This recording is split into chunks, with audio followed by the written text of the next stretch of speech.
City India news Telugu Mahabubnagar corporation పరిధిలో గత 16 నెలలుగా సీసీ రోడ్లకు కావచ్చు, డ్రైన్స్కు కావచ్చు, పార్కులకు కావచ్చు, కమ్యూనిటీ హాల్స్కు కావచ్చు, లేదా ఇతరత్ర పనులకు దాదాపుగా 250 కోట్ల రూపాయలతోటి పనులు జరుగుతూ ఉన్నాయి. కొన్ని పూర్తయినాయి, కొన్ని జరుగుతూ ఉన్నాయి, ఇంకొన్ని జరగబోతూ ఉన్నాయి. 75 సంవత్సరాలలో ఎప్పుడూ జరగని అభివృద్ధి ఈరోజు మహబూబ్ నగర్ కార్పొరేషన్లో జరుగుతూ ఉంది.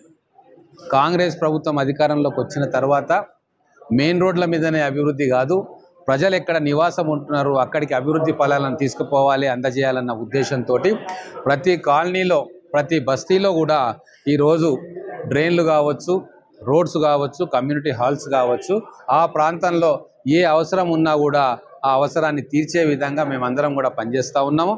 అలాగే ఈరోజు మూడా నిధులతోటి మహబూబ్ నగర్ పట్టణంలో ₹1 కోటి దాదాపుగా అభివృద్ధి పనులకు శంకుస్థాపన చేసుకున్నాం. ఈ ₹1 కోటి పార్కులు ఉన్నాయి. అలాగే ఇక్కడ గొరెకాపర్ల సంఘం, జిల్లా సంఘం భవనం కూడా ఉంది.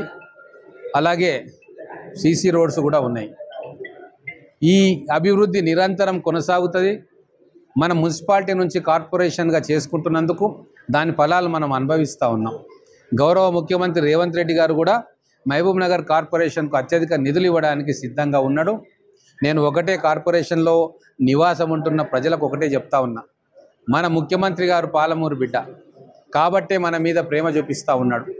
ఏ ప్రాజెక్ట్ అడిగినా, ఏం నిధులు అడిగినా కూడా ఛాయాశక్తుల మనకి ఇవ్వడానికి కృషి చేస్తూ ఉన్నారు. లేక వచ్చిన అదృష్టం మన జిల్లా బిడ్డ ముఖ్యమంత్రిగా ఉన్నారు. మన ముఖ్యమంత్రి గారిని బలపరుచుకునే విధంగా మన అందరి వ్యవహార శైలి కూడా ఉండాలని చెప్పి నేను మహబూబ్ నగర్ కార్పొరేషన్ ప్రజలను కోరుకుంటా ఉన్నా.